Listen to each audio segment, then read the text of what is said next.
24 tahun sudah berlalu, tepatnya pada bulan Mei tahun 1998, di mana pada saat itu gerakan aksi massa secara masif mulai dari teman-teman mahasiswa, buruh, aktivis pro-demokrasi turun ke jalan untuk menuntut berakhirnya rezim Orde Baru.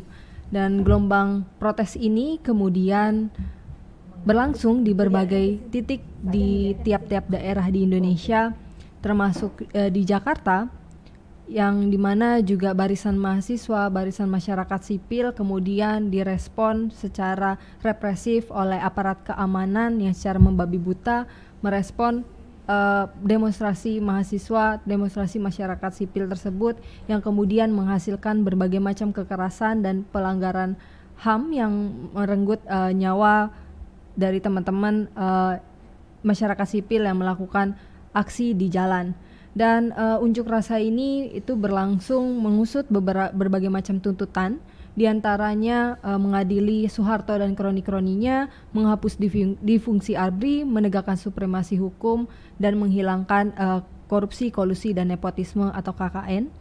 Dan kemudian runtuhnya Orde Baru ini, yaitu pada tanggal 21 Mei tahun 1998, itu juga membuka jalan bagi negara kita untuk menjadi negara yang lebih demokratis, lebih pro terhadap hak asasi manusia setelah puluhan tahun negara kita terus merepresi warga negaranya gitu. Dan kelahiran reformasi ini membawa harapan bagi masyarakat luas untuk melakukan perubahan terhadap penegakan hukum, perlindungan HAM, dan memberikan keadilan untuk kasus-kasus lainnya. Dan namun 24 tahun sudah berlalu, saat ini demokrasi juga justru makin melemah. Praktik-praktik impunitas terus dilanggengkan, aparat, para pemangku HAM terus membungkam ekspresi dan kritik masyarakat serta mengkonsolidasikan kekuatan politiknya untuk memuluskan kepentingan-kepentingan kelompoknya. Dan kroni-kroni Orde Baru pun kita dapat lihat masih berada di lingkaran kuasa dan mempengaruhi pengambilan kebijakan yang justru malah jauh dari kepentingan rakyat itu sendiri. Dan sementara para jenderal militer yang diduga kuat sebagai pelanggar HAM itu menempati kursi-kursi strategis jabatan publik yang kemudian terlindung dari jeratan hukum. Dan di sini masyarakat sipil yang menjadi korban sewenang-wenang aparatur negara pada saat itu termasuk ditangkap dan dikriminalisasi, mengkritik kebijakan pemerintah pada saat itu juga hari ini itu diberikan posisi-posisi yang nyaman. Aktor-aktor politik yang dulu berada di garis depan demokrasi melawan Soeharto juga sibuk mengutamakan kepentingan oligarki, alih-alih bekerja semaksimal mungkin untuk kepentingan rakyat. Nah, kini 24 tahun reformasi sudah berlalu, tahun-tahun yang kita sebut sebagai tonggak awal transisi dari masa Orde Baru ke masa reformasi, dan kemudian timbullah pertanyaan di benak kita bersama bahwa kini apa kabar reformasi? Bagaimana kabar reformasi hari ini? Dan bagaimana kabar negara, tanggung jawab negara dalam perlindungan, pemenuhan, dan pemajuan HAM di negara kita? Dan kemudian bagaimana juga nasib ataupun kabar dari keluarga korban yang kemudian pada masa Orde Baru itu sempat kehilangan nyawanya saat melakukan demonstrasi, dan saat ini juga bagaimana kabar keluarga korban yang terus mencari keadilan. Dan tentunya di sini kita harus terus merawat ingatan dalam momentum 24 tahun reformasi, agar merawat ingatan kita bahwa hari ini negeri selalu mempermainkan memori kolektif kita bersama. Dan dalam hari ini untuk menyambut 24 tahun reformasi itu kita telah melakukan diskusi, ruang-ruang diskusi seperti ini untuk mengingat dan merefleksikan bersama bagaimana kabar reformasi hari ini. Teman-teman para penonton YouTube LBH Jakarta, izinkan saya Jen Rosalina untuk memandu diskusi pada hari ini. Dan tentunya di sini saya tidak sendiri, saya bersama Bang Saleh Al-Ghifari, perwakilan dari LBH Jakarta, dan Ibu Maria Katarina Sumarsi yang merupakan salah satu keluarga korban Semanggi 1, yaitu orang tua dari korban Norma Irawan. dan juga merupakan penggiat aksi di depan istana setiap hari Kamisnya.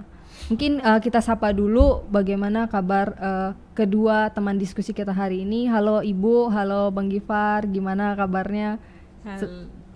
Halo juga. Halo Jen, kabar halo. baik. Ya, kabarnya tidak baik kalau menurut saya karena untuk memperjuangkan penegakan hukum dan HAM itu ternyata sulit sekali.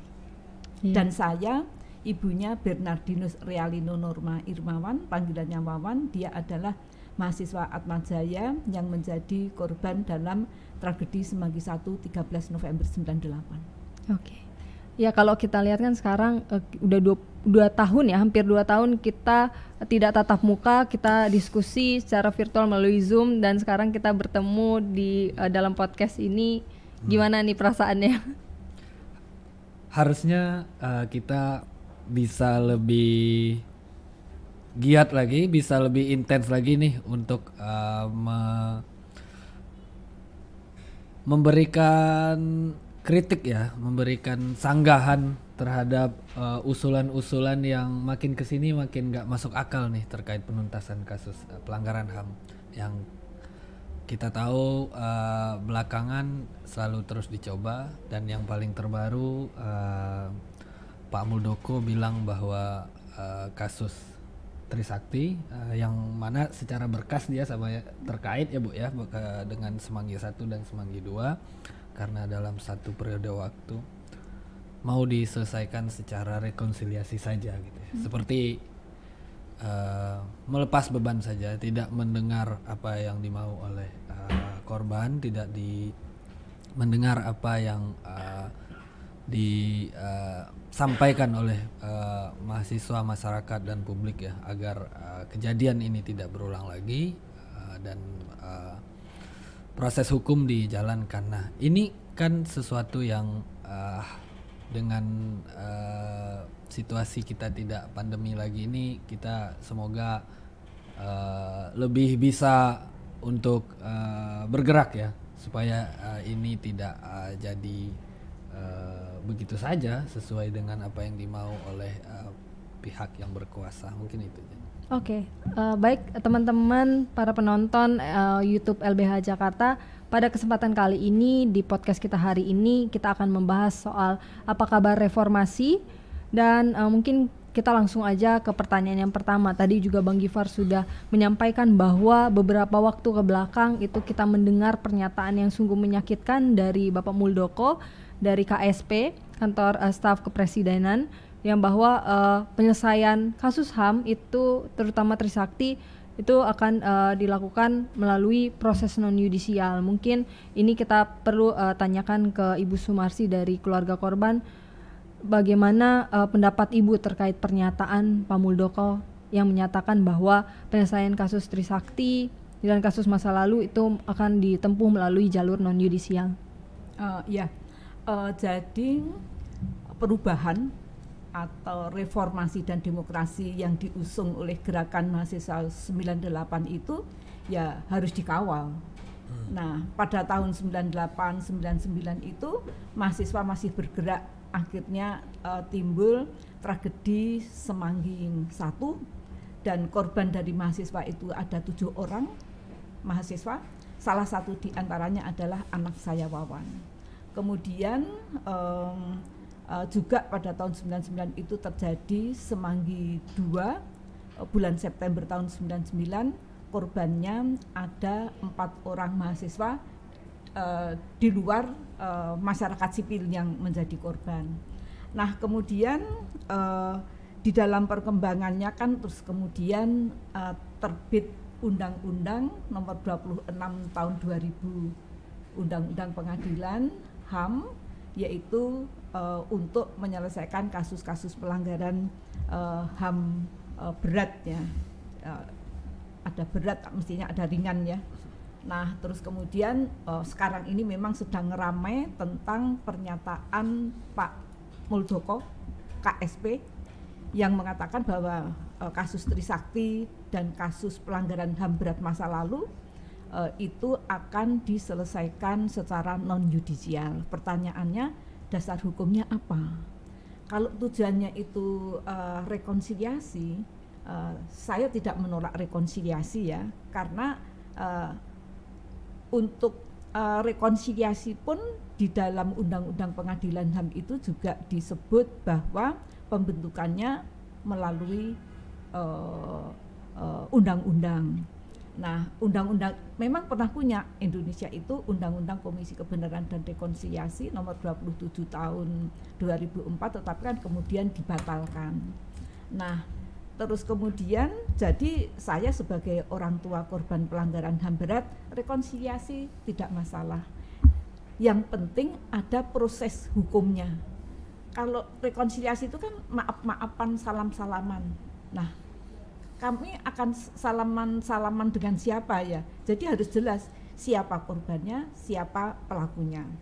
Nah, kemudian di samping itu belum lama ini tanggal 25 April tahun 2022 masih pada saat Lebaran itu di media sosial ada pemberitaan bahwa Menteri BUMN Pak Erick Thohir itu memberikan 4 rumah kepada 4 orang tua korban Trisakti. Nah, kemudian setelah itu muncul nih di media sosial, ada di Instagram, ada di Facebook, ada di Twitter, ada poster rupanya Pak Erick Thohir ini nyapres. Nah, ini berarti kalau ada anak aktivis 98 klarifikasi tidak ada kaitannya dengan politik, kalau menurut saya bohong. Nah, kemudian setelah Lebaran itu kan ada halal bihalal orang tua korban Trisakti dengan di antaranya ada Pak Erick Thohir, kemudian ada si Pak Erlangga Hartarto, kemudian katanya tiba-tiba Pak Erlangga Hartarto itu mengatakan akan memberikan bantuan kepada 4 orang tua korban Trisakti sebanyak 750 juta. Nah, kalau bagi saya ya semua korban itu, semua orang tua korban itu kan berbeda-beda keinginannya ya, memang bermacam-macam. Ya kalau mau menerima bantuan dari pemerintah ya silahkan, mau menuntut penyelesaian kasus sesuai dengan, karena Indonesia ini adalah negara hukum sesuai undang-undang berlaku, ya mestinya juga mendapatkan perhatian dari penguasa.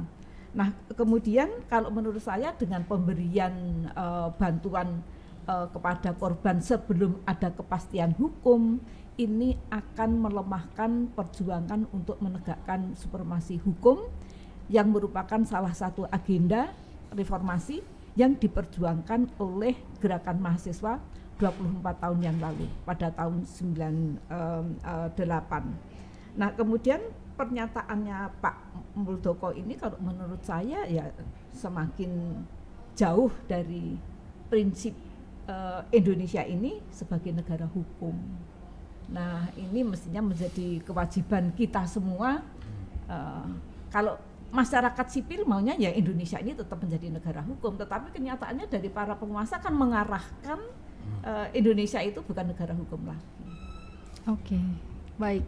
Cukup lengkap juga ya Bu Sumarsi menyampaikannya. Mungkin sekarang kita ke Bang Gifar selaku salah satu pendamping keluarga korban gitu. Nah, Bang Gifar, bagaimana sih, apakah yang sudah dilakukan oleh para pendamping hari ini untuk menempuh upaya hukum yang sudah dilakukan para korban masa lalu hingga saat ini, dan sebenarnya apa sih yang idealnya bagi di negara kita ini dalam penyelesaian kasus pelanggaran HAM berat gitu? Apakah sudah tepat gitu melakukan penyelesaian melalui jalur non yudisial seperti yang dibicarakan oleh Pak Muldoko gitu? Padahal kan tadi juga sempat dimention oleh Bu Sumarsi bahwa ya Indonesia adalah negara hukum gitu. Semestinya apa saja yang hal yang melanggar hukum itu tentunya harus diproses melalui jalur hukum gitu. Yes. Baik, terima kasih Jen. Menyambung ya yang disampaikan Bu Sumarsi. Sepertinya memang ada arah atau semakin menguatnya pendirian pemerintah kita, penguasa kita, bahwa dosa-dosa, kasus-kasus kejahatan HAM berat dan terutama yang terjadi di masa lalu itu seperti ingin pokoknya selesai aja udah. Pokoknya orang jangan nuntut lagi lah gitu dan lain-lain. Kalau perlu dilupakan. Iya, kalau perlu dilupakan. Jadi trennya ke situ karena ketika setelah reformasi justru kita membentuk undang-undang pengadilan HAM ya Bu ya, yang mana di situ jelas sebenarnya sangat lengkap walaupun ada sedikit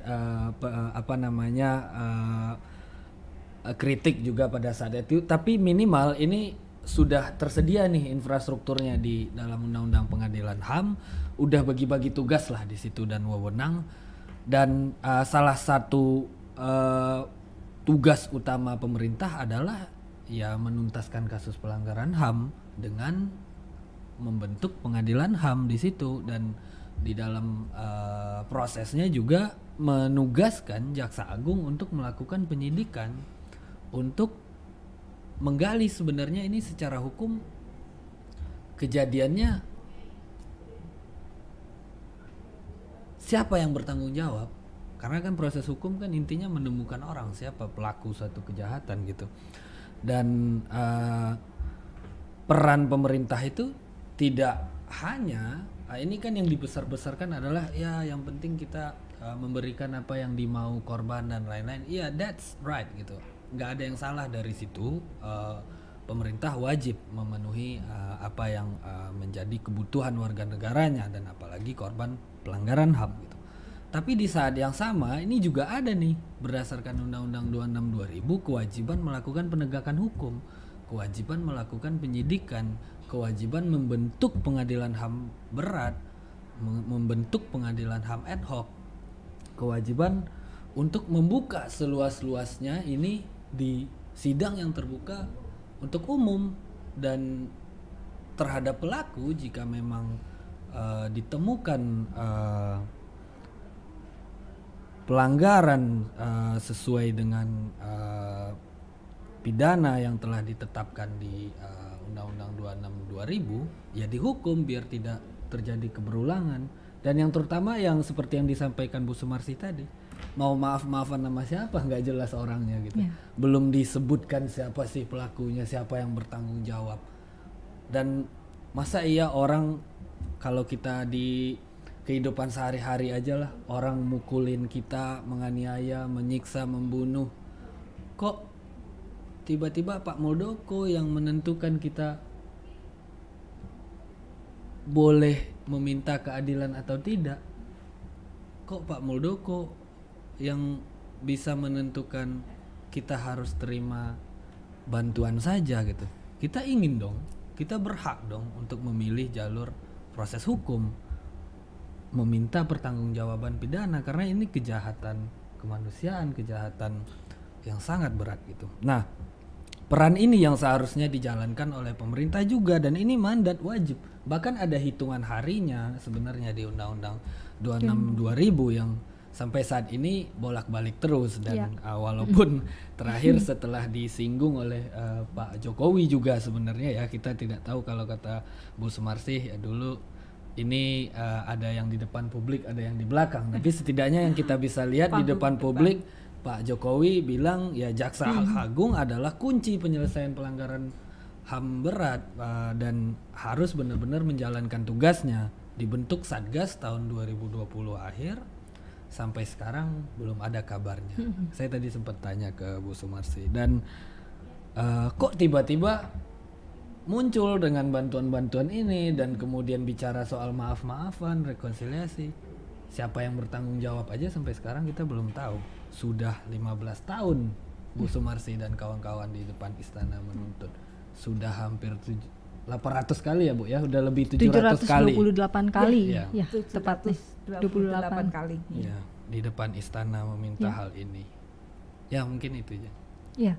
Ya, tadi juga kita lihat kan bahwa salah satu amanat reformasi adalah menegakkan supremasi hukum gitu. Dan supremasi hukum ini tentunya diantaranya memandatkan semua jaminan bahwa pemerintah menjalankan kekuasaannya atas dasar-dasar hukum, peraturan perundangan, serta jaminan perlindungan, pemenuhan dan penegakan hak asasi manusia maupun hak-hak dasarnya gitu.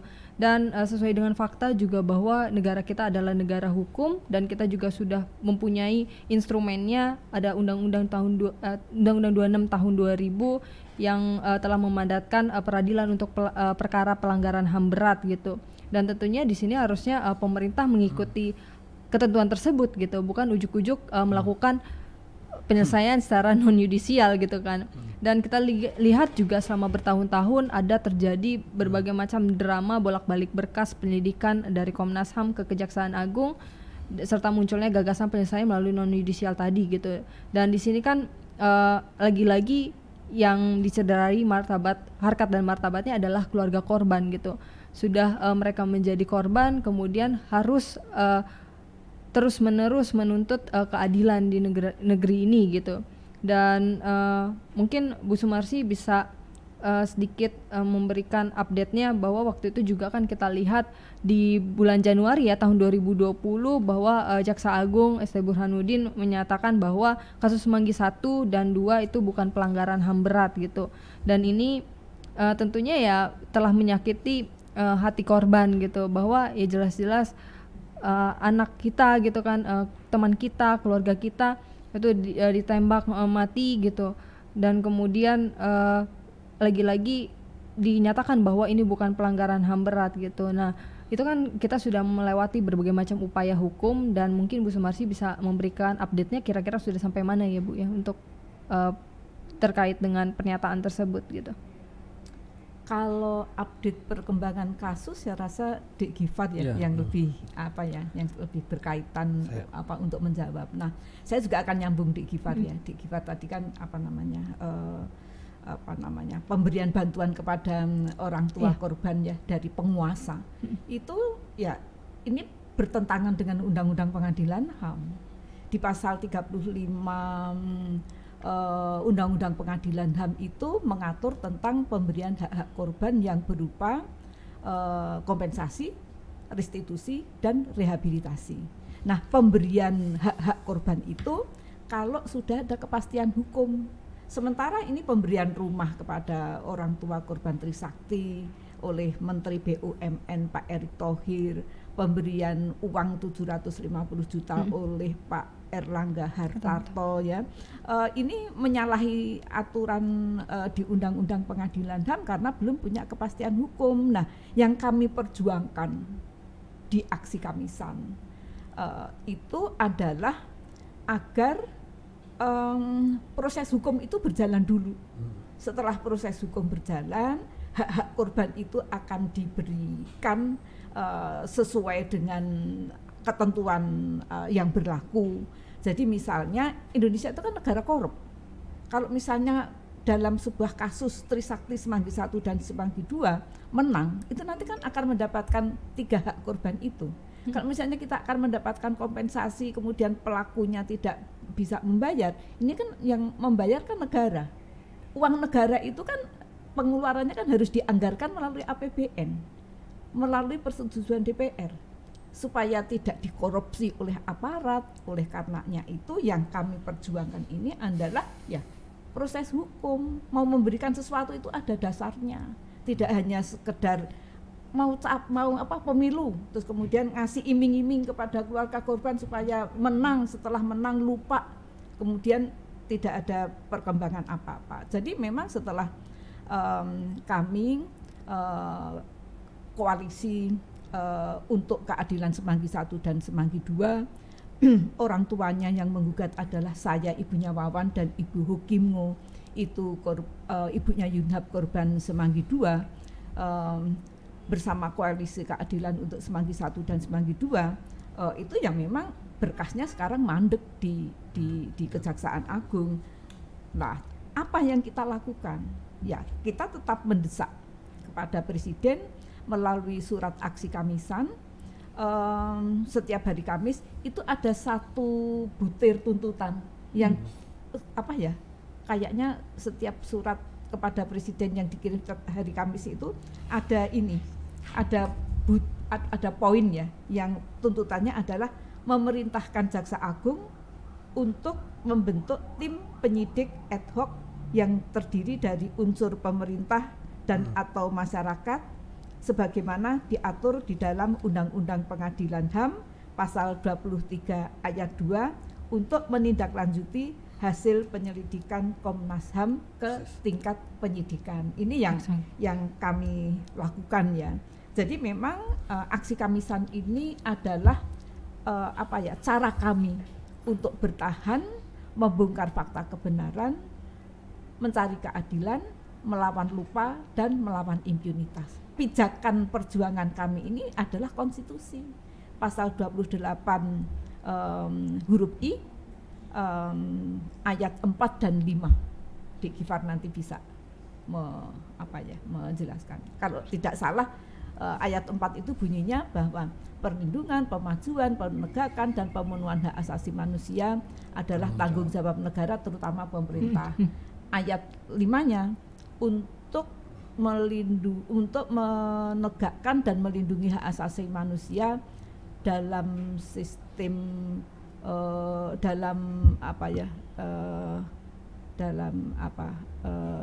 dengan prinsip negara hukum yang demokratis. Hak asasi manusia diatur, dijamin dan dituangkan dalam peraturan perundang-undangan. Peraturan perundang-undangannya ada, Undang-Undang Pengadilan HAM, lembaga yang menangani juga sudah ada. Komnas HAM melakukan penyelidikan, Jaksa Agung menindaklanjuti berkas penyelidikan ke tingkat penyidikan. Kalau terbukti terjadi pelanggaran HAM berat, maka DPR membuat rekomendasi kepada Presiden untuk menerbitkan Kepres pembentukan pengadilan HAM ad hoc. Nah, ini menjawab lagi dengan Pak Muldoko. Katanya harus ada keputusan politik dari DPR. Pak Muldoko kalau menurut saya harus memahami, mempelajari Undang-Undang Pengadilan HAM. Ya, setelah ada Pansus Trisakti Semanggi 1 dan 2 yang dibentuk oleh DPR pada tahun 2001 ya Bu. 2000 berapa ya? Lupa ya. Ada keputusan Mahkamah Konstitusi nomor 18 garis miring PUU strip 5 tahun kalau tidak salah tahun 2005 ya, 2005 yang menyatakan bahwa terjadi atau tidak terjadinya pelanggaran HAM berat ditentukan oleh Komnas HAM sebagai lembaga penyelidik, Jaksa Agung sebagai lembaga penyidik, bukan atas dugaan DPR. Nah, ini yang perlu dijadikan pemikiran ya oleh Pak Muldoko, bahwa kalau memang Pak Muldoko kan juga bilang tidak tertutup kemungkinan juga bisa diselesaikan melalui pengadilan HAM. Ya dasarnya itu di keputusan MK itu. Mungkin Gifar bisa menjelaskan lebih luas. Langsung tambahin ya. Oke, silakan. Iya, jadi kalau terkait upaya hukum, Jen dan kawan-kawan semua yang mendengar, sebenarnya upaya yang dilakukan oleh korban dan masyarakat sipil untuk terus bersuara mengingatkan terutama Bu Sumarsi dan kawan-kawan setiap hari Kamis itu adalah bagian dari memperkuat upaya hukum. Tapi upaya hukum yang seharusnya utama dijalankan adalah ya tugas Jaksa Agung tadi, tugas Komnas HAM tadi gitu. Dari segi institusi yang seharusnya bertanggung jawab ya, harusnya memberikan perkembangan tugasnya sesuai dengan salah satu visi Presiden menuntaskan kasus pelanggaran HAM yang supaya tidak hanya jadi gula-gula di depan saja gitu ya Bu ya, dan menjadi komoditas politik ya. Setiap mau pemilu kampanye ya, setiap kampanye selalu muncul ya. Jadi pemerintah itu berwenang loh gitu kan. Jaksa Agung dipilih Presiden, Jaksa Agung itu ya bosnya adalah Presiden gitu. Begitupun Komnas HAM, walaupun ada pansel dan lain-lain, independen dan lain-lain, tapi tentu tidak mungkin bertentangan dengan apa yang dimau oleh undang-undang yang ada, cita-cita penegakan HAM yang ada gitu kan, ada rancangan aksi nasional hak asasi manusia dan lain-lain yang salah satunya juga sebenarnya soal penuntasan kasus pelanggaran HAM ya Bu ya. Nah dalam kapasitas ini sebenarnya ya pemerintah punya wewenang panggil tuh Jaksa Agung, mana tindak lanjut dari 13 berkas yang sudah dirampungkan oleh Komnas HAM, mana tim penyidik yang sudah dibentuk kan kemarin ada Satgas itu, walaupun kalau itu belum sesuai dengan undang-undang pengadilan HAM ya Bu ya, yang harus melibatkan masyarakat, tokoh dan lain-lain. Dulu itu pas dibentuk juga kita tahun 2020 ya udahlah dijanjiin lagi, coba lagi gitu, tapi minimal kita dari awal udah agak duga ini bakal mandek karena dalam prosesnya nggak ada partisipasi gitu. Dia sementara logika dari penegakan HAM yang ada adalah partisipasi masyarakat juga harusnya mendapat ruang gitu. Salah satunya ya untuk menjaga independensi itu, atau penegakan hukum ini dilakukan benar-benar untuk mencari kebenaran, benar-benar untuk menyediakan, memberikan keadilan bagi korban gitu. Nah terkait dengan upaya hukum keluarga korban tahun lalu misalnya Bu Sumarsi dan Bu Ho menggugat statement Jaksa Agung, itu sebenarnya harusnya jadi apa ya? Jadi hadiah dari korban kepada negara, karena ketika ini ada satu yang tidak sesuai dengan visi, tidak sesuai dengan konstitusi, tidak sesuai dengan apa yang di depan dikatakan oleh presiden, keluarga korban mau loh repot-repot mengingatkan, mau memberikan masukan ya agar ini jalurnya udah keliru, ya kita ingatkan melalui proses hukum yang sah di pengadilan hukum tata usaha negara. Dan di situ memang terbukti ya Bu ya bahwa tidak sesuai fakta sikap dari Jaksa Agung saat itu yang menimbang bahwa kasus Semanggi 1 dan 2 termasuk Trisakti sebenarnya bukan pelanggaran HAM berat yang di DPR. Padahal nah ini kan dalam tanda kutip kan membelot ya dari tugas yang dimandatkan oleh Undang-Undang 26 2000, lakukan dong penyidikannya gitu. Kan dalihnya selama ini berkas dari Komnas HAM kurang lengkap, tidak si ini tidak diperiksa, si ini tidak disumpah, si ini tidak dipanggil. Kan yang bisa manggil saksi secara paksa, kan yang bisa menghadirkan jenderal-jenderal itu kamu Jaksa Agung, penyidik ya. Gitu. Betul. Nah kalaupun penyelidik disuruh itu keluarin surat perintahnya, ada itu saya lupa di pasal 22 atau pasal berapa, penyelidik bisa memanggil asalkan ada surat perintah dari Jaksa Agung, itu tidak pernah diberikan juga. Nah jadi kita bisa nilai dari proses tahun 2020 sampai sekarang partisipasi masyarakat tidak pernah ada dilibatkan ya. Padahal wajib di Undang-Undang HAM. Terus kemudian sampai saat ini Bu Sumarsi sendiri tidak pernah dimintakan lagi masukannya, pendapatnya, harapannya dalam proses hukum ini gitu. Sampai saat ini terus tiba-tiba muncul Pak Muldoko dengan solusi non yudisial, rekonsiliasi dan lain-lain. Artinya ya yang wajib, yang utama di Undang-Undang HAM tidak dilakukan, lalu kemudian mencoba membuat akrobat-akrobat yang tidak berdasar gitu. Dan ini sebenarnya yang harus dilakukan pemerintah, penegakan hukum, jangan penegakan impunitas. Kira-kira itu Jan.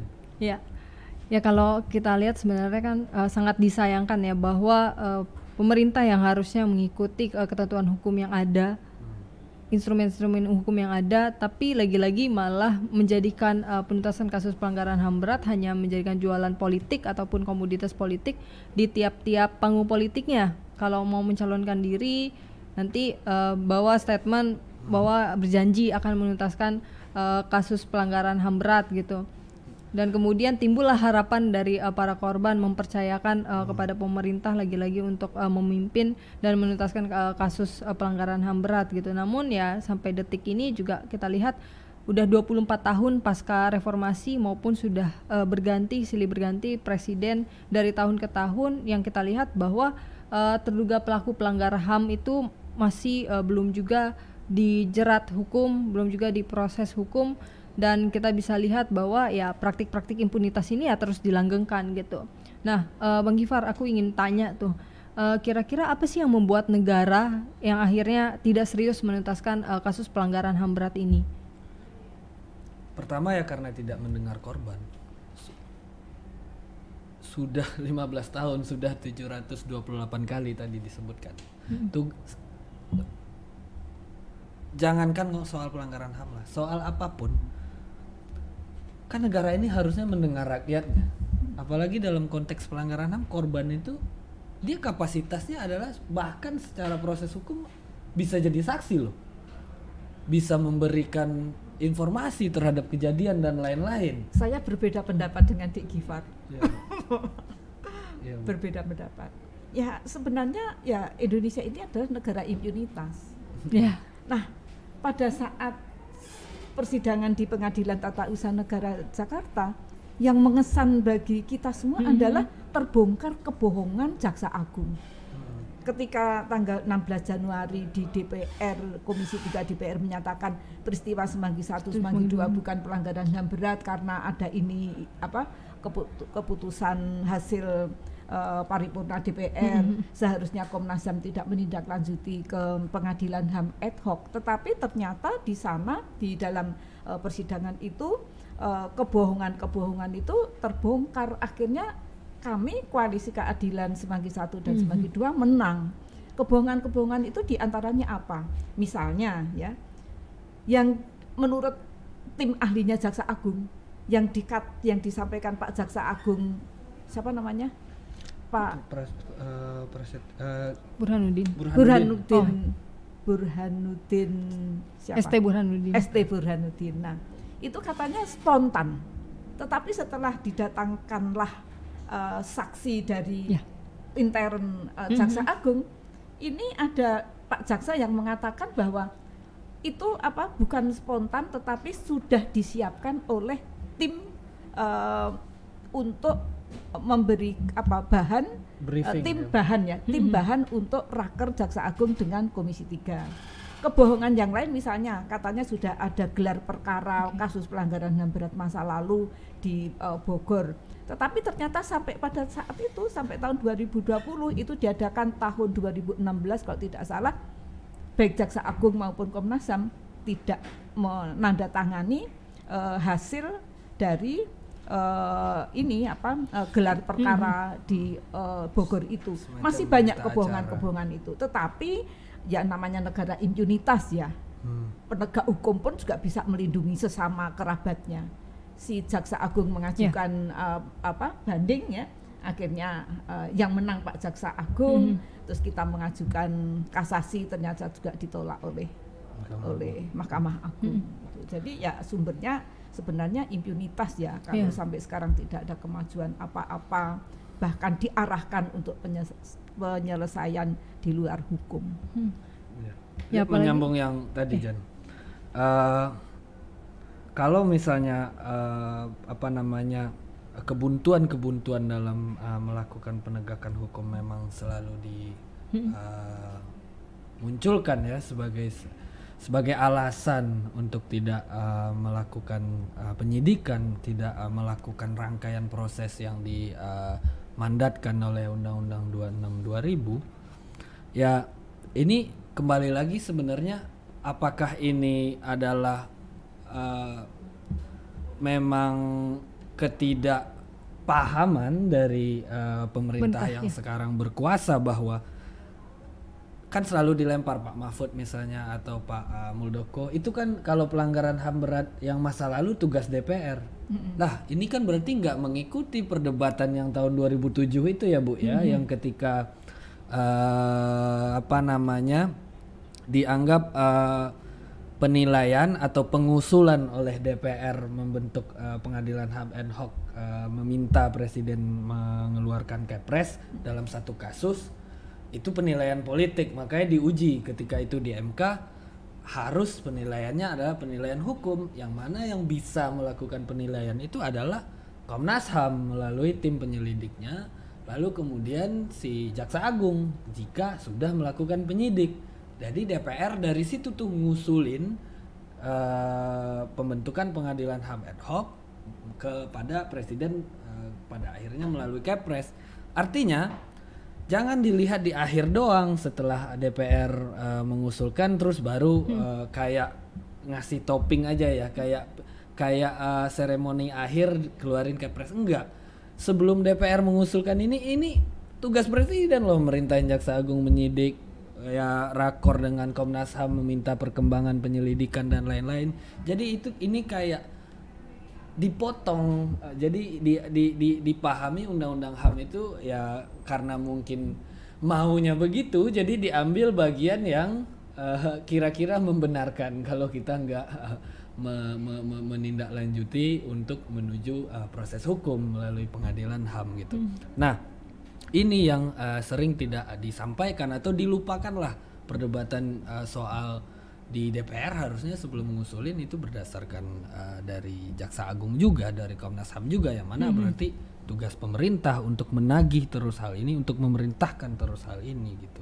Nah, dalam prosesnya itu makanya kalau saya bilang tadi kendala utamanya adalah ya apa yang dituntut oleh korban tidak didengar, dan di undang-undang HAM sebenarnya proses hukumnya itu harus mendengar suara publik, suara masyarakat dan suara korban. Nah, ini yang selalu diabaikan. Kendala utamanya ini adalah itu. Kalau benar-benar mendengar, kalau benar-benar mau menyelesaikan, ada kok instrumen wewenangnya. Di Pengadilan Tata Usaha Negara udah diuraikan oleh ahli kita ya, Bu. Ya? Presiden tuh perannya ini, Komnas HAM perannya ini, Jaksa Agung perannya ini, DPR perannya ini, dan Hakim Petun udah melihat itu. Nah, jadi jangan dianggap ini satu aja. Kalau pelanggaran HAM berat masa lalu DPR doang, kalau pelanggaran sekarang bisa pemerintah gitu. Jadi ini sebenarnya adalah tidak mau mendengar, lalu kemudian hanya oleh karena itu dipahami secara parsial Undang-Undang 26 2000-nya. Mungkin itu aja. Jadi keputusan MK-nya itu tahun 2007 ya? Iya, 18 2007. Saya tadi nyebutnya tahun 2005. 2007. Nomor 18 tahun 2007. Iya. Okay. Ya mungkin bukan hanya karena ketidakpahaman tadi gitu, ketidakpahaman yang kemudian disalahartikan oleh pemerintah, tapi ya karena kita lihat ya kroni-kroni Orde Baru ya masih berkeliaran di puncak kekuasaan hari ini gitu, yang kemudian para pelaku pelanggar HAM juga masih diberikan jabatan yang strategis, menempati jabatan-jabatan publik ya, sehingga ya kita lihat ya selain pemerintah memang tidak mau, ya justru malah melindungi para penjahat HAM itu sendiri gitu. Yang di belakangnya itu ya, Bu ya. Kita tadi ngomongin yang di depannya ya. Di panggung, depan publik. Ya. Panggung depan sama panggung belakang. Ya. Pak Jokowi ngomongnya begitu, yang di depan di belakangnya Jaksa Agungnya, DPR-nya, para menteri-menterinya sengaja menghindar untuk upaya penegakan hukum dan HAM di negara kita.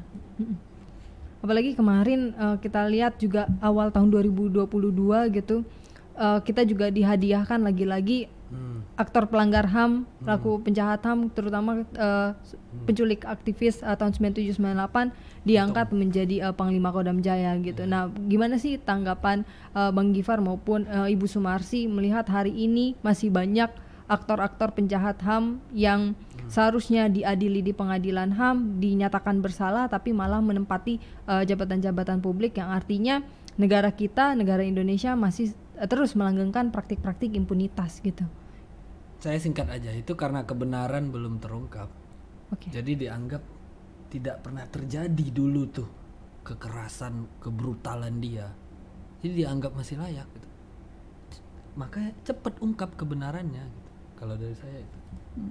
Jadi kalau kita kembali ke gerakan mahasiswa 98 ya, perlunya mengawal agenda reformasi itu kalau di catatan saya waktu Wawan masih ada di meja makan itu kan selalu ngobrol ya kita itu. Jadi dulu itu mahasiswa itu memperjuangkan 6 agenda reformasi. Agenda yang pertama adalah adili Soeharto dan kroni-kroninya. Kemudian yang agenda kedua itu berantas KKN, korupsi, kolusi dan nepotisme.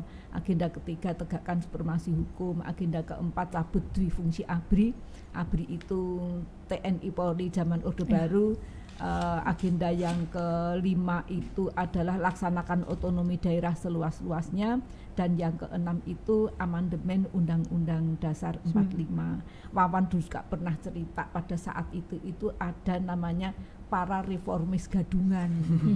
Nah sekarang ini kan kita itu kan ini apa sebenarnya yang reformis itu siapa sih? Ya. Anak-anak mahasiswa yang bergerak dengan apa ya? Dengan ceceran darah dan pengorbanan nyawa, atau Wiranto Menhan Pangap tahun 98 itu kalau tidak salah di bukunya juga ditulis, buku judulnya apa lupa saya. Setiap ada pernyataan-pernyataan yang reformis itu adalah Menhan Pangap 98 Pak Wiranto, bukan para mahasiswa. Nah sekarang bagaimana kondisi sekarang ini? Kondisi sekarang ini kan apa ya? Para reformis gadungan itu kan juga sudah satu gerbong di dalam kekuasaan. Ada yang duduk di DPR, ada yang duduk di lembaga-lembaga negara. Tetapi apakah yang di DPR itu dia benar-benar masih terus mengawal reformasi? Kan tidak. Kasus pelanggaran HAM berat juga didiamkan saja. Alasannya ya tidak menarik oleh partai-partai politik yang ada di DPR. DPR itu bukan perwakilan rakyat tetapi perwakilan partai politik. Nah, kemudian bagaimana yang banyak orang bilang KPK itu adalah buah reformasi. Tetapi apakah DPR yang merevisi undang-undang KPK itu bisa memperkuat KPK untuk memberantas KKN? Memberantas korupsi? Kan tidak, dilemahkan. Akhirnya masyarakat itu masih berjuang. Ada 2 mahasiswa Halu Oleo di Makassar akhirnya meninggal dunia. Nah kalau menurut saya ya sebenarnya yang duduk di kekuasaan itu tidak hanya reformis gadungan, tetapi para pelaku penjahat HAM ketika penguasa ini memberikan impunitas, memberikan kekebalan hukum kepada terduga penjahat HAM, ya akhirnya reformasi itu kalau menurut saya tidak berhasil. Dari 6 agenda tadi yang saya sebut, silahkan diperhatikan. Benar nggak ada KKN, apa pemberantasan KKN? Kan anaknya Jokowi dua-duanya, mantunya, anaknya jadi wali kota. Ya, begitu nih, 24 tahun reformasi ya. Ini mestinya menjadi refleksi para aktivis 98 yang duduk di istana, yang duduk di DPR, yang duduk di lembaga-lembaga negara, di BUMN dan lain sebagainya. Kalau Bang Gifar nih, kalau kata Ibu Sumarsi, agenda-agenda reformasi hari ini itu tidak berhasil gitu. Kalau dari Bang Gifar gimana? Ya, sama. Dilihat dari 6 agenda reformasi loh ya, dari betul. 6 agenda reformasi. Tapi kan terus kemudian itu kan pokoknya. Setelah ada pokoknya kan terus kemudian ada apa ya? Ada cabang-cabangnya, ada turunannya ya. Nah, turunannya ini yang kemudian para aktivis 98, para reformis gadungan itu mengatakan, berhasil reformasi macam-macam itu berhasil gitu. Ya, jangan 6 deh Jen. Yang pertama aja dulu. Adili Soeharto ini kan salah satu maksudnya adalah kejahatan-kejahatan pada saat itu. Dalam rezim termasuk Orde Baru, adalah pelanggaran HAM yang terjadi gitu kan. Karena wajah Soeharto yang ingin diadili itu adalah kan brutalitasnya, korupsi, kolusi dan lain-lainnya. Termasuk ya di dalam proses memperjuangkan reformasi ya terjadilah pelanggaran-pelanggaran HAM ini seperti. Dan untuk menghambat pengadilan Pak Harto, akhirnya Pak Harto dinyatakan sakit permanen. Kan sudah ada pengadilan Pak Harto kalau tidak salah di kantor pertanian ya. Iya Bu, udah Pak Abdurrahman Saleh waktu itu sempat jadi Agung ya. Dan pengadilan ini sebenarnya Adili Soeharto ini sebenarnya kan adalah untuk memberantas impunitas ya. Jadi sekelas presiden otoriter 32 tahun aja harus diadili, apalagi anak-anak buahnya yang sebagai pelaku pelanggaran HAM yang lain gitu. Nah sebenarnya tuntutannya kan setinggi ini. Nah tapi pengadilan HAM Soeharto tidak jadi, termasuk ternyata di bawah-bawahnya juga nggak terjadi ya Bu ya. Kasus-kasus pelanggaran HAM berat masa lalu itu nggak pernah disidangkan, dan menurut saya ya ibarat apa ya? Ibarat satu bangunan perubahan yang ingin dicapai, fondasinya atau yang terutamanya aja ternyata sebenarnya gagal kita. Memutus rantai kekerasan dari masa brutalitas otoriter dan represi Orde Baru, termasuk pelanggaran-pelanggaran HAM di dalamnya. Ini yang ternyata paling gagal. Ini menurut saya esensi yang paling tinggi yang seharusnya kita marah ya Bu ya. Ini Dan di Papua banyak saudara-saudara kita yang meregang nyawa karena brutalitas aparat. Itu sebenarnya ya banyak orang mengatakan ya selesaikan dengan proses dialog, bukan dengan mengerahkan aparat keamanan. Bukan dengan pendekatan-pendekatan militeristik. Jadi gitu. menghentikan rantai kekerasannya sebenarnya nggak terjadi di tuntutan reformasi. Nah pengadilan itu kan sebenarnya orang diadili di pengadilan terus dinyatakan berdasarkan penilaian hukum yang objektif bahwa dia adalah benar bersalah melakukan satu kejahatan, itu sebenarnya untuk memutus mata rantai. Nah ini yang paling tidak terjadi kalau menurut pendapat saya di reformasi. Jadi kita harus tetap terus nggak henti-henti menuntut. Ya, selain untuk memberikan efek jera juga kan untuk menjadi presiden baik di kemudian hari agar kejadian ini tidak berulang gitu di kemudian hari. Tapi nggak kan bisa jadi pejabat lo abis melakukan pelanggaran HAM gitu kan. Sekarang kondisinya jadi pejabat abis melakukan pelanggaran HAM. Iya. Yang penculik malah dilantik gitu, yang pejabat malah menempati posisi-posisi itu gitu kan. Ya tidak apa-apa, tetapi dia sudah dibuat jera jera, terus kemudian dia kan disekolahkan lagi dibina. Dibina. Nah kalau memang dia layak menjadi penguasa ya silahkan, tapi kalau nggak layak janganlah. Tapi masalahnya kan 270 juta ya rakyat. Masalahnya sekolah ini nggak terjadi Bu. Masalahnya masyarakat sipil aja ketika mau menduduki posisi PNS gitu misalkan, itu kan harus ada SKCK-nya gitu. Masa jangan kan itu yang KPK kemarin aja di TWK gitu. Ada orang pilihan yang brilian yang semangatnya memang semangat reformis yang sejati kalau menurut saya itu yang kena yang gagal yang disingkirkan itu gagal di TWK. Oke, kita beralih ke Ibu Sumarsi gitu. Bu, bagaimana sih ketika kita melihat keadaannya seperti ini gitu? Apa sih yang bisa kita lakukan untuk menyelesaikan kasus pelanggaran HAM di era reformasi gitu? Terutama peran-peran anak muda hari ini gitu. Ya saya merasakan, saya kan sering mengatakan saya lelah. Kalau aksi Kamisan itu saya sering bilang, kapan ya 3 orang ya? Kok nggak pernah 3 orang? Nah, ketika perjuangan untuk menegakkan hukum dan HAM itu sulit, saya sudah tua, tetapi yang datang di aksi Kamisan itu anak-anak muda, ada anak pelajar SMA, ada mahasiswa. Kalau sempat ngobrol saya selalu mengatakan, saya berharap kalian nanti ada yang menjadi presiden, supaya kalian bisa menyelesaikan kasus-kasus pelanggaran HAM, bisa menegakkan hukum, bisa menyelesaikan permasalahan rakyat yang silih berganti di berbagai daerah yang belum ditangani oleh pemerintah pusat maupun di daerah. Harapan saya adalah ke generasi muda. Ya, mungkin saya tidak akan bisa menikmati tegaknya hukum dan HAM di negara kita, terbentuknya pengadilan HAM ad hoc Trisakti Semanggi 1 dan 2, tetapi ini adalah menjadi tanggung jawab generasi muda yang pada saatnya nanti akan memegang tampuk pemerintahan. Oke. Kalau dari Bang Gifar gitu, kira-kira peran anak muda seperti apa sih yang dibutuhkan hari ini untuk membantu kita merawat ingatan kolektif, menolak lupa akan kasus-kasus pelanggaran HAM berat yang pernah terjadi di negara kita gitu. Apa yang perlu kita lakukan gitu?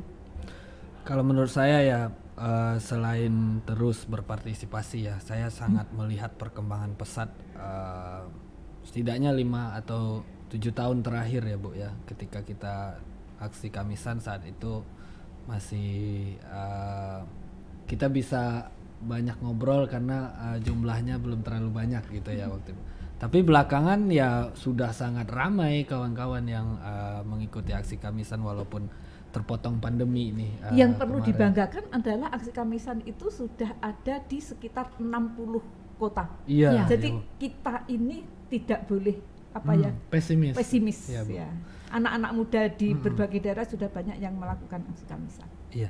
Artinya sebenarnya solidaritas, kesadaran untuk menganggap ini adalah masalah gue juga, masalah generasi kami juga, walaupun bukan merupakan korban langsung pada saat peristiwa, benar-benar melakukan sesuatu, turun langsung ke jalan dan lain-lain, itu adalah tindakan yang serius, bukan kayak iseng-iseng doang. Nah ini sebenarnya adalah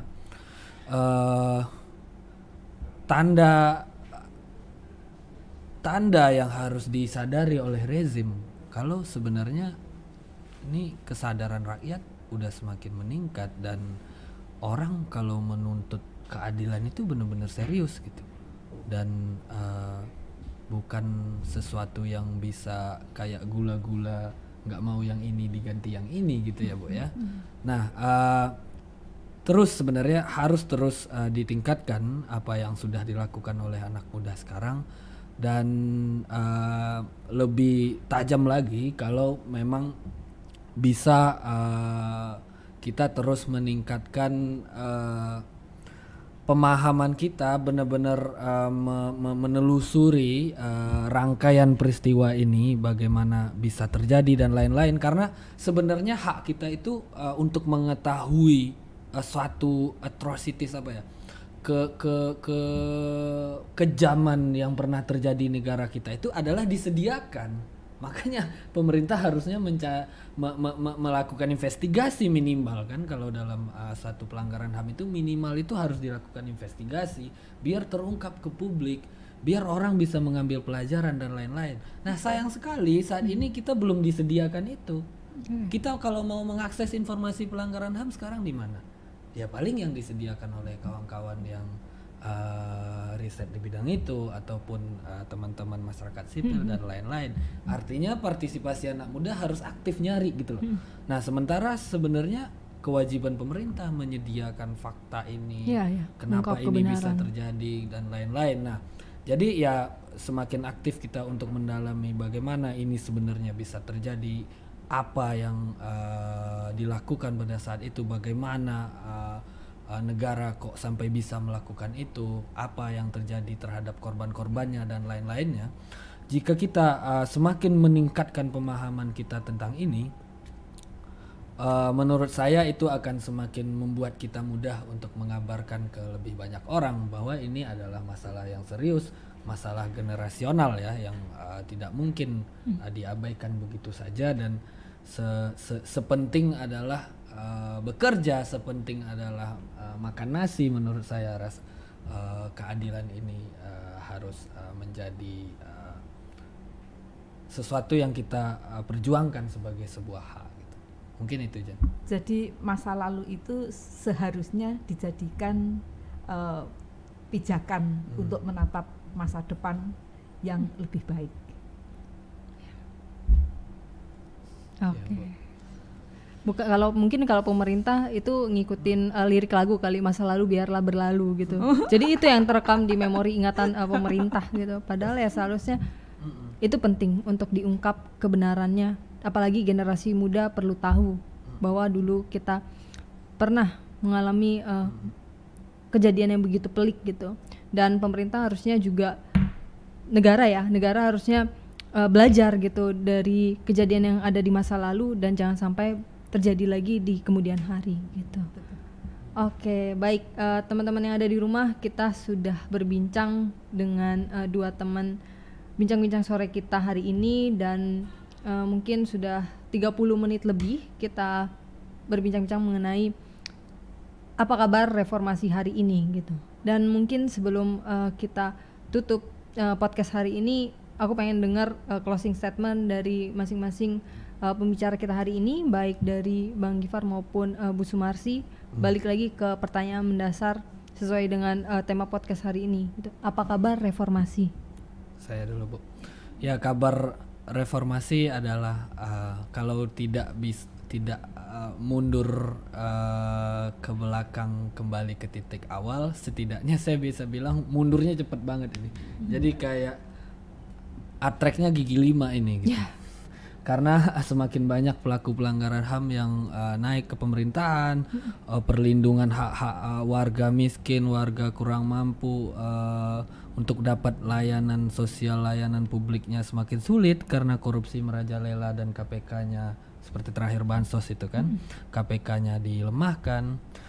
Dan banyak hal lain sebenarnya, kewenangan pemerintah daerah ditarik ke pusat melalui Omnibus Law dan beberapa undang-undang. Jadi hak kelola masyarakat kecil di lokasinya untuk mencari penghidupan semakin berkurang, perlindungan lingkungan dan lain-lain.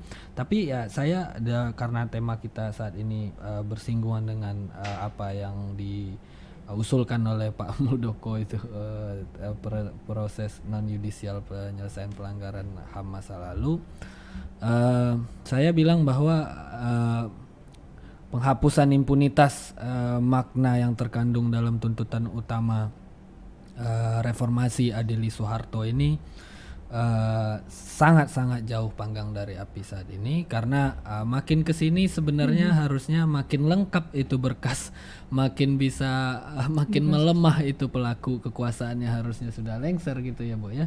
Tapi ternyata makin menjauh dari proses hukum yang seharusnya diusahakan, dan wewenang yang sebenarnya sudah diberikan oleh undang-undang malah seperti tidak dijalankan atau di pura-pura tidak tahu atau seperti apa, dan malah berkesimpulan penyelesaiannya harusnya non yudisial seperti melepas beban saja. Nah, kabar reformasi menurut saya mundurnya gigi 5. Gigi 5. Ya.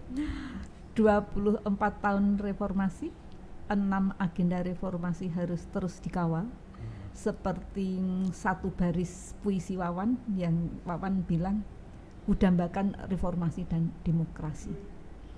Dan kalau saya ngobrol dengan Wawan dan juga kesaksian dari teman-temannya yang sering ke rumah, Wawan mempunyai cita-cita agar dengan reformasi dan demokrasi masyarakat rakyat bisa hidup adil, makmur dan sejahtera sebagaimana diatur di dalam pembukaan Undang-Undang Dasar 45.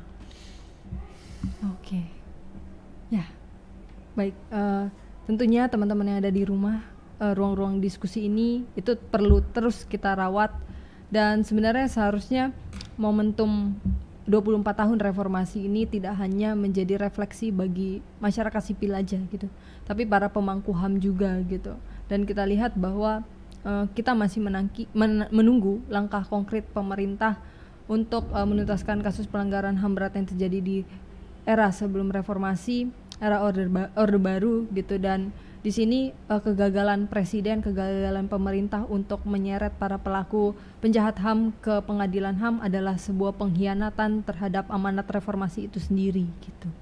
Baik, karena waktunya juga sudah habis, terima kasih banyak Bang Nifar dan Bu Sumarsi atas bincang-bincangnya yang sangat menarik. Ya, saya juga terima kasih kepada LBH Jakarta yang memberi ruang kepada saya untuk berbicara, dan ini dengan cara seperti ini adalah cara LBH Jakarta untuk melaksanakan pemulihan kepada korban.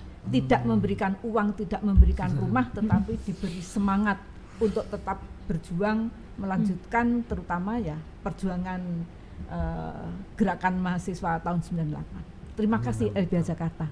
Oke. Terima kasih Bu Sumarsi. Terima kasih juga semangatnya Bu Sumarsi. Tanpa semangat Ibu mungkin kita juga pesimis terhadap kondisi hari ini gitu. Bu Sumarsi selalu menginspirasi kita gitu. Ya, betul. Amin. Oke, untuk teman-teman penonton YouTube LBH Jakarta, jangan lupa saksikan YouTube LBH Jakarta di episode selanjutnya. Baik, terima kasih. Hidup korban, jangan diam, lawan. Jangan diam, lawan. Jokowi, jangan bohong.